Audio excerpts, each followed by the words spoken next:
today we were running an exercise for a company, bearing in mind I'm now in the private sector, and we sat everybody down in the city, 1,000 people involved in the whole organisation, but the crisis team, and the most peculiar thing was we based our scenario on the simultaneous attacks on the Underground and mainline station. So we had to suddenly switch an exercise from fictional to real. And one of the first things is, get that bureau number. When you have a list of people missing, tell them. And so it took a long time. Just to get this right, you were actually working today on an exercise that envisioned virtually this scenario. Almost precisely. I was up until 2 o'clock this morning because it's our job, my own company, Advisor Consultants. We specialise in helping people to get their crisis management response. How do you jump from slow time thinking to quick time doing?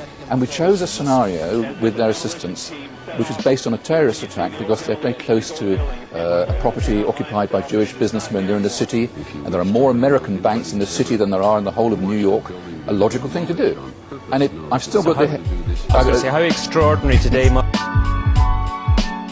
thing that concerns me is that what are we doing for the thousands of men and women actually who are in London working? And I say that because at 9:30 this morning we were actually running an exercise for over a company with 1,000 people in London based on simultaneous bombs going off precisely at the railway stations that happened this morning.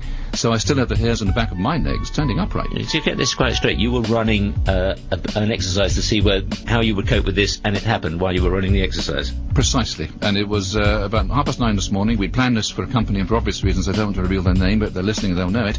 And we had a room full of crisis managers for the first time they met. And so within 5 minutes we made a pretty rapid decision, this is the real one.